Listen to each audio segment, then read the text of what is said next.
pense que dans un espace assez restreint, ça représente assez bien à la fois l'histoire de la collection, les grands noms, commencer par Marcel Duhamel bien sûr, un petit peu son équipe, les grands titres, et puis surtout, je crois que c'était un peu l'axe principal de l'expo, les adaptations au cinéma et toute la manière dont la série noire a nourri le cinéma, donc aussi bien le cinéma américain dans sa version originale que le cinéma français. Donc ce qui est étonnant, c'est le nombre d'adaptations, quand même, 300, quoi. Oui, alors ça c'est tout à fait colossal. Évidemment, il faut distinguer ce qui est directement fait aux États-Unis d'après les originaux, qui n'ont pas vraiment une adaptation de la série noire au sens français du terme. Et puis ce qui a été tourné en France, où là, effectivement, les droits d'adaptation sont signés avec la série noire pour pouvoir adapter les textes français. C'est le cas, par exemple, des films de Truffaut ou de Chabrol ou de Godard qui en ont été tirés, beaucoup d'autres, bien sûr, à commencer d'ailleurs par un des plus célèbres au début, qui est Touchez pas au Grisby de Jacques Becker, qui a lancé un petit peu la vogue de cinéma genre film noir français à l'américaine.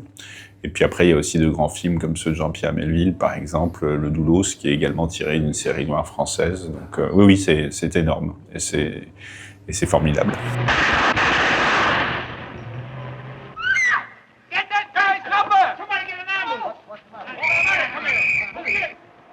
Oui, il faut dire que le genre policier, c'est quand même un genre qui est assez écrasant dans la production. Alors, si on regarde aux États-Unis, on peut dire que c'est pas forcément plus que ce qui se faisait dans le domaine du western à l'époque, par exemple, qui était quand même un genre aussi tout à fait énorme, ou de la comédie. Mais en France, évidemment, dans la production française, le policier, lui, a une place encore plus importante. On n'a pas tellement...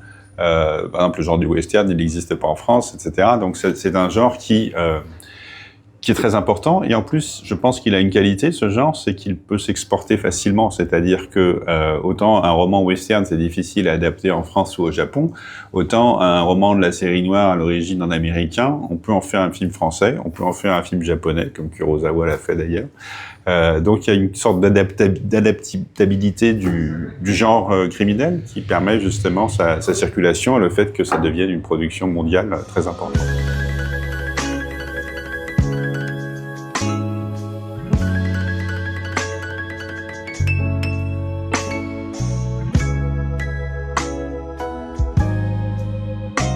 Alors, pour ce qui est, disons, de la grande période, par exemple, si on veut reprendre les débuts, on passe du numéro 1 au numéro 1000 en 20 ans à peu près, puisque ça commence en 45, mais avec très peu de titres les premières années, commence à prendre ça en rythme de croisière en 48, et puis on arrive au numéro 1000 en 66. Et on peut juger, moi ce que je vois à peu près dans mes sondages, c'est qu'il y a peut-être, je sais pas, un dixième de la production américaine qui arrive en série noire. Donc on peut dire que sur cette période de 20 ans, il y a peut-être 10 000 romans. Et puis je ne parle pas de toutes les nouvelles qui paraissaient dans des magazines, là on n'en sait presque rien, mais il faut savoir que le roman noir, ça a commencé comme un roman de nouvelles, si on peut dire, dans les années 20. À l'époque, c'était très très peu traduit en France, c'est resté très peu traduit, même s'il y a eu quelques anthologies. Et là, on avait ce qu'on appelait les magazines pulp qui publiaient par centaines chaque semaine des nouvelles criminelles. Des mêmes écrivains souvent, même Chandler a commencé là, Hammett aussi, mais beaucoup d'autres sont restés inconnus. Et là, c'est un puits sans fond. Il y a des milliers et des milliers de récits qui sont totalement inédits. Est-ce que c'est des récits qui sont perdus ou qu'on peut retrouver ou Les deux. Une partie peut être retrouvée parce que c'est un peu comme le cinéma, on en parlait. Au début, tout le monde s'en fichait, les magazines étaient bazardés.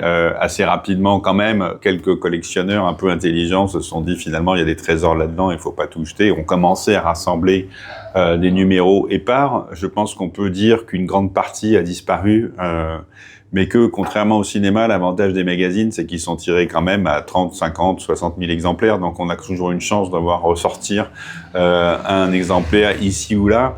Le grand magazine criminel d'où est issu tout le roman noir qui s'appelle Black Mask, par exemple, il n'y en a aucune connexion complète au monde à l'heure actuelle. Mais il y a des collections assez importantes dans certaines bibliothèques américaines, comme à Los Angeles, par exemple.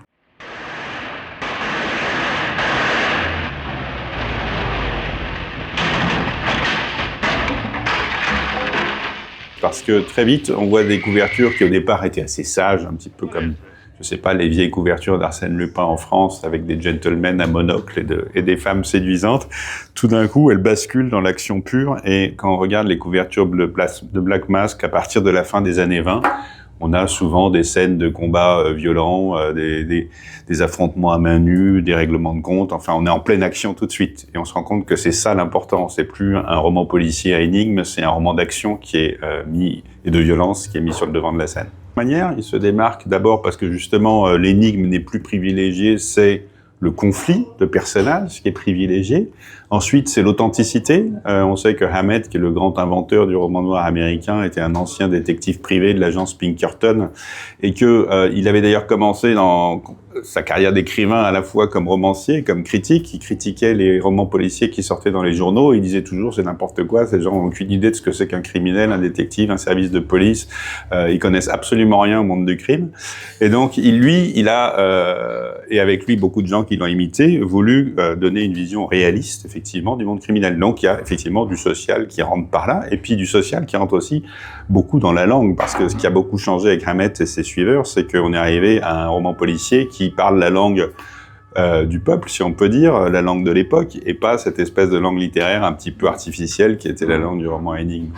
Le mot à son importance, l'idée c'est qu'on parle peu, et on dit beaucoup en disant peu de choses, ou parfois en disant rien du tout. C'est aussi le silence, l'ellipse qui exprime. C'est un peu la même chose qu'on a chez Hemingway à l'époque, et c'est une réaction, à mon avis, à toute cette culture oratoire d'avant-guerre qui, au contraire, faisait beaucoup de mots pour pas dire grand-chose.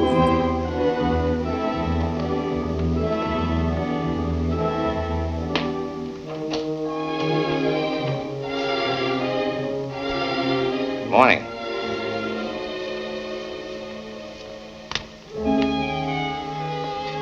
You're not very tall, are you? Well, I tried to be.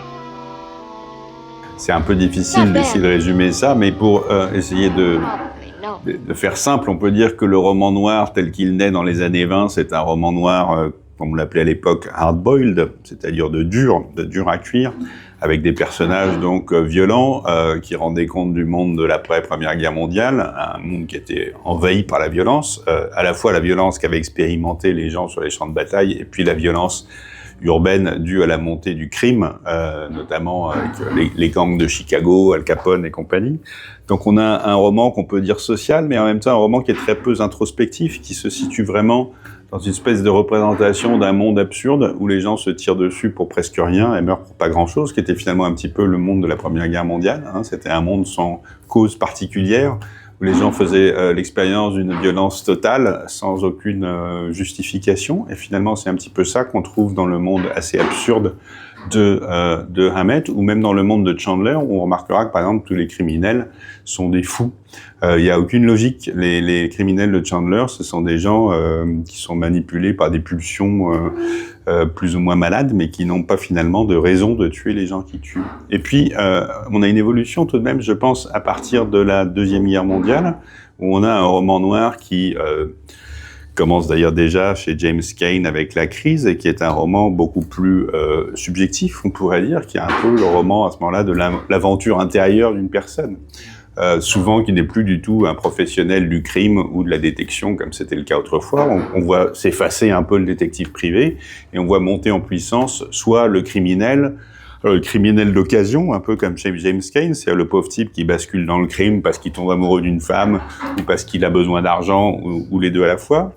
Et parfois aussi, vers les années 40-50, quand on rentre dans une période assez sombre où, disons, la dissidence devient de plus en plus forte, ce sont souvent des personnages de fous, dangereux, qui prennent la parole et qui s'emparent du genre, comme chez Jim Thompson, par exemple. Ou alors des exclus complets, comme chez David Goodies, des clochards qui deviennent les héros, un peu chez William Irish aussi. Et puis, on a un troisième phénomène qui arrive, puisqu'on est quand même sur le terrain du social et qu'il y a une révolution sociale aux États-Unis après la Deuxième Guerre mondiale, c'est la montée des minorités. Et à ce moment-là, on voit aussi un roman noir qui fait la part aux minorités sexuelles, aux minorités raciales, aux minorités sociales. On voit notamment émerger un très grand écrivain afro-américain qui est Chester Himes, et qui est le premier à la fin des années 50 à avoir des héros afro-américains. Et ça aussi, c'est une nouveauté par rapport aux romans des années 20 et 30 qui étaient exclusivement blancs, bien sûr.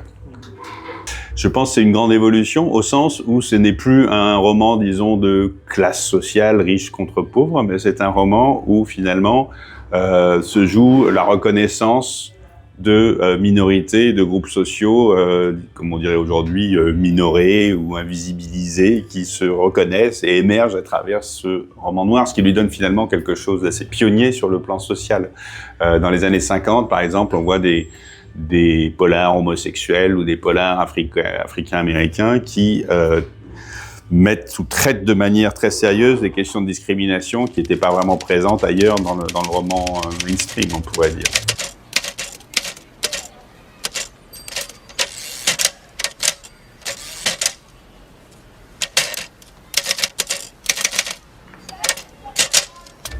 Oui, alors l'écriture a beaucoup évolué. Si on considère qu'on passe justement à un récit qui est assez subjectif à partir des années 50, on passe en gros, et là encore je simplifie énormément, mais on passe d'une écriture du polar américain des années 20 et 30 qui est extrêmement froide et, comme on dit en France, behavioriste. J'aime pas beaucoup ce mot parce que ça renvoie à une psychologie qui en réalité n'était pas du tout la référence des auteurs, mais enfin l'idée qu'il n'y a pas d'introspection, quelque chose d'objectif et d'extérieur, a au contraire, chez des auteurs comme David Goodis ou Jim Thompson, une plongée dans l'enfer intérieur des personnages, une introspection beaucoup plus importante. Et du coup, finalement, ce qui ressort de ça, c'est plus l'impression de solitude de la personne qui parle, plutôt que l'idée d'un monde vu de l'extérieur, un monde chaotique. Alors, il y a les deux. Je pense qu'il y a évidemment deux phénomènes. D'un côté, il y a les grands exemples, les grands écrivains qui s'imposent comme des modèles. Donc, il y a un moment où c'est Hammett, et beaucoup de gens écrivent comme Hammett, ce style assez froid et bref et brutal, sans sentimentalisme. Ensuite arrive Chandler, qui d'ailleurs commence comme un disciple de Hammett, mais qui impose petit à petit une sorte de subjectivité, et puis aussi un baroque littéraire avec toutes ces comparaisons qui n'existent pas du tout chez Hammett et qui font aujourd'hui un peu le style de ses écrits. Donc il y a ces phénomènes, on pourrait dire, d'attraction stylistique, mais d'un autre côté, il y a aussi une évolution, c'est-à-dire que le monde change, et je pense que le grand prix du roman noir, c'est d'être resté très proche des évolutions sociales, en partie parce que les auteurs qui écrivent le roman noir sont eux-mêmes des auteurs qui représentent ces évolutions sociales. C'est pas l'establishment qui se produit dans les grandes universités, ce sont des gens qui sortent du rang et qui ont vécu des expériences sociales et de vie très différentes suivant les époques à laquelle ils écrivent. Donc ils sont à la fois dans le moule un petit peu des grands écrivains qui les ont précédés et qu'ils ont lus, et en même temps, ils racontent des choses nouvelles parce qu'ils ont eu des expériences différentes.